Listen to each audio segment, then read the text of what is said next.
Third day in Paris, destination ছিল স্যাক্রে the core.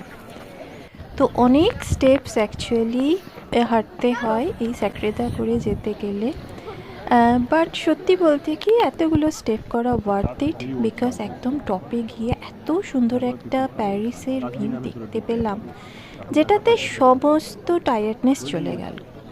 তারপর তো আমরা ইনসাইড দ্য স্যাক্রে দ্য কোর বেশ কিছুক্ষণ টাইম স্পেন্ড করেছি, ওটার কোনো ভিডিও করিনি। তারপর বেরিয়ে এর সারাউন্ডিং এরিয়াটা জাস্ট একটু ঘুরে দেখছিলাম। এখানে অনেক লাইভ পেন্টিং ছিল, অনেকে পোর্ট্রে বানাচ্ছিল তাদের।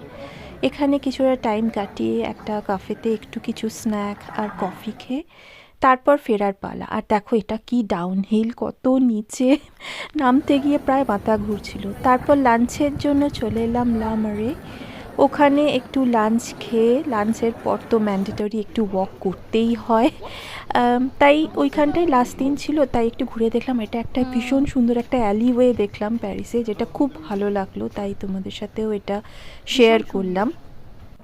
তারপর রেস্ট অফ দ্য আফটারনুন সেভাবে কিছু করার ছিল না, সেনেরই আশেপাশে জাস্ট এমনি ছিলাম, এমনি ওয়াক করছিলাম, নর্মালি জাস্ট ঘুরে বেড়ালাম। আর রাতে ছিল একটা দারুণ থিম, সেটা হলো একটা খুব সুন্দর সুইট পেস্ট্রি, যেটা ছিল আমাদের ডেজার্টে। এই